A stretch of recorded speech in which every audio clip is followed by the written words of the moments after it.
लेकिन महात्मा जी, ये चौथी बैल खाली क्यों पड़ी है? बेटा, ये अभी जो वर्तमान अधम सुल्तान बादशाह है, उस स्वयं के लिए है। जब वो मरेगा तो उसे भी यहीं बंधूंगा, वो भी आज ऐसे ही। हे महात्मा जी, मुझ निकम्मे को क्षमा कीजिए।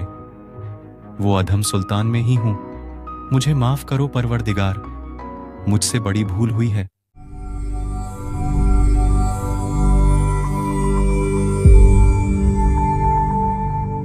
इस प्रकार हुई कई घटनाओं ने बादशाह को सोचने पर मजबूर कर दिया और राजपाट से मन हटाकर एकांत में रहने लगा।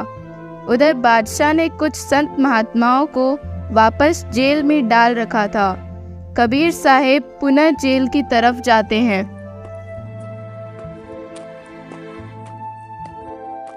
भाई उधर देख, एक महात्मा आता दिखाई दे रहा है। हाँ, मैं भी यही देख रहा हूँ, आने दे उसे नजदीक। अरे महात्मा जी, कहाँ भ्रमण पर निकले हो? आइए जरा, इधर आइए। क्या हुआ बेटा, क्या काम है? महात्मा जी, अब बहुत हो गया, चलो चक्कियां चलाइए और आटा पीसिए। क्या? ऐसा क्यों भाई, मैंने क्या कर दिया? सैनिकों ने कबीर साहब को भी अन्य संतों के साथ जेल में डाल दिया। भाई महात्माओं, हम पहले थोड़ा भगवान को याद कर लेते हैं, फिर चक्कियां चलाएंगे। सभी अपनी आंखें बंद कर लीजिए। कबीर साहब ने सभी चक्कियों को एक साथ चला दिया और सभी संत महात्माओं को वहां से गायब कर दिया। सभी संत महात्माओं को जेल से दूर प्रकट किया। ये एक मूर्ख बादशाह है, इसके नगर से दूर रहा करो। इधर वापस मत आ जाना, चले जाओ यहां से। मंत्री जी बादशाह के पास पहुंचते हैं। बादशाह, एक बार फिर किसी छलावे ने सभी महात्माओं को गायब करके भगा दिया। बादशाह बहुत हताश तथा दुखी था। मंत्री जी, आज के बाद किसी भी संत महात्मा को या मुल्लों काजियों को जेल में मत डालना। मैं नहीं चाहता कि वे सब मुझ निकम्मे की वजह से दुखी हों। दुखी बादशाह को देख सभी मंत्रियों ने निर्णय लिया कि बादशाह को कुछ दिन इस जलावे से दूर ले चलना चाहिए। मंत्रियों तथा रानियों ने राय बनाई कि बादशाह कई दिनों से बेचैन है, इसके लिए उन्हें 10-15 दिन के लंबे शिकार पर लेकर चलना चाहिए। बादशाह को शिकार के लिए तैयार किया और शिकार के लिए चल पड़े। शिकार के पहले ही दिन अल्लाह की रजा से उन्हें कोई भी शिकार नहीं मिला। दोपहर हो गई थी। बादशाह को यह अच्छा नहीं लगा। तभी सभी की नज़र एक हिरन पर पड़ी। हिरण को चारों तरफ से घेर लो। जिस किसी के पास से भी हिरण भाग गया तो ठीक नहीं रहेगा। हिरन बादशाह के ही घोड़े के नज़दीक से निकलकर भाग गया। शर्म के मारे बादशाह ने अपना घोड़ा हिरन के पीछे दौड़ा दिया। हिरन घने जंगल की ओर दौड़ गया और बादशाह भी पीछे पीछे आ रहा था। कई देर तक बादशाह पीछा करता रहा और सभी मंत्रियों और साथ के लोगों से बहुत दूर चला गया। तेज धूप और दोपहर में बादशाह और घोड़े को प्यास सताने लगी। हिरन घने जंगल में ओझल हो गया। या अल्लाह, बचा ले, कुछ ही देर का जीवन शेष है। बादशाह अल्लाह से अर्ज करने लगा और आसपास पानी खोजने लगा। अचानक बादशाह को कुछ दूरी पर एक संत की कुटिया और जल की तलैया नजर आई। या अल्लाह, तेरा लाख लाख शुक्र है। बादशाह महात्मा की बगीचे की ओर प्रस्थान कर गया। बादशाह और घोड़े ने पानी पिया। बादशाह को बड़ा आश्चर्य हो रहा था कि अल्लाह की क्या देन है।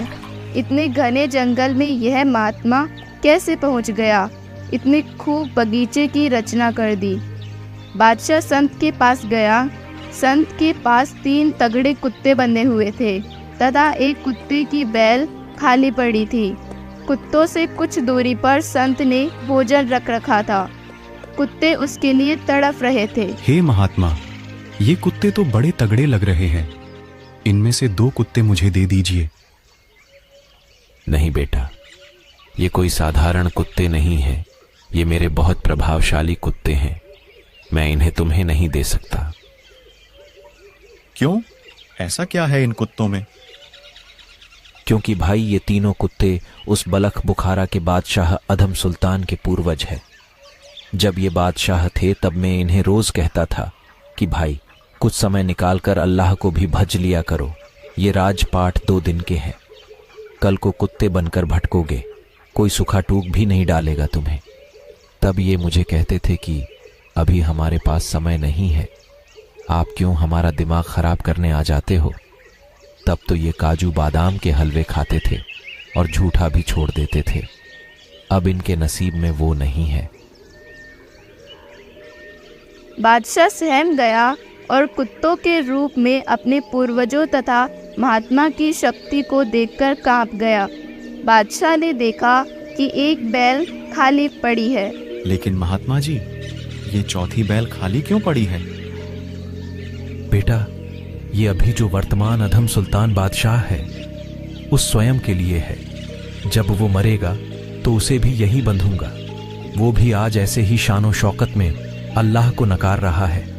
इस निकम्मे ने तो सारी हदें पार कर दी हैं। निर्दोष संत महात्माओं को जेल में डालकर न जाने क्या साबित करना चाहता है।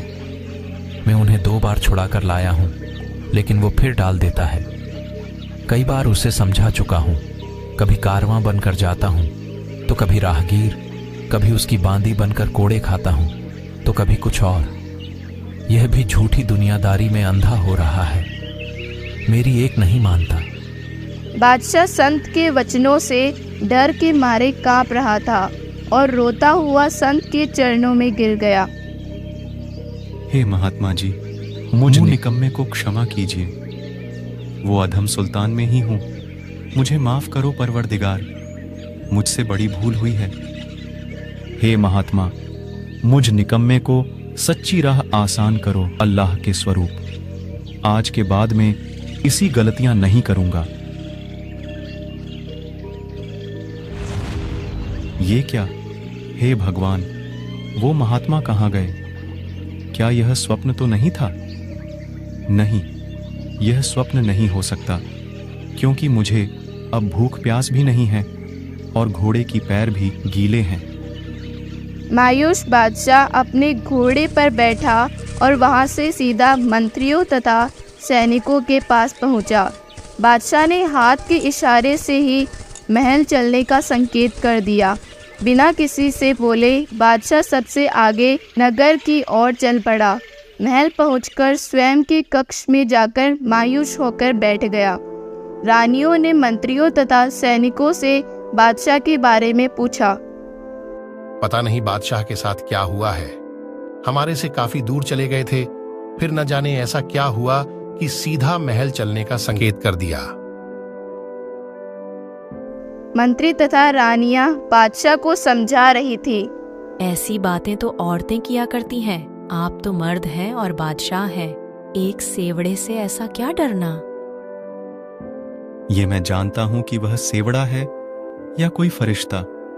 वो क्या चाहता है वो मैं जान चुका हूं। इतने में वहां एक कुत्ता आया।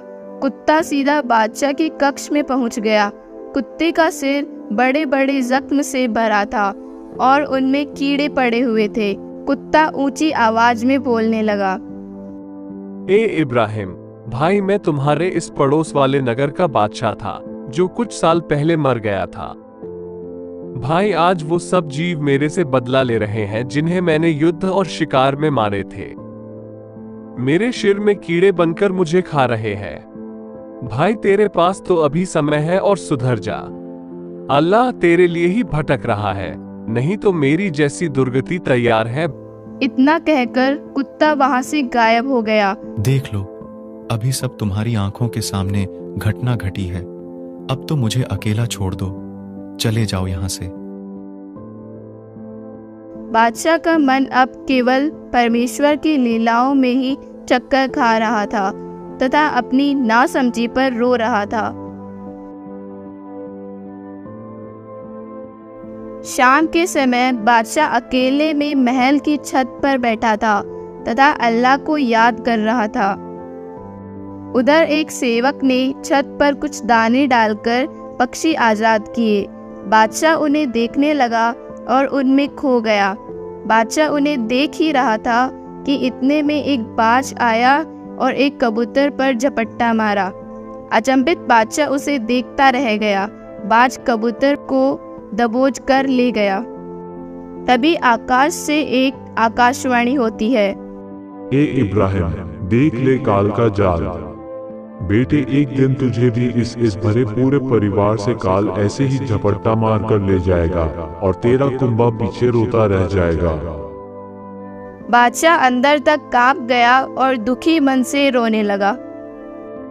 ये 2D एनिमेशन संत रामपाल जी महाराज के सत्संग प्रवचनों का अंश मात्र है। संपूर्ण आध्यात्मिक ज्ञान प्राप्त करने के लिए अवश्य सुनिए संत रामपाल जी महाराज जी के मंगल प्रवचन। आप संत रामपाल जी महाराज जी के मंगल प्रवचन संत रामपाल जी महाराज एप्लीकेशन पर भी सुन सकते हैं तथा उनके द्वारा लिखी पुस्तकें भी डाउनलोड कर सकते हैं।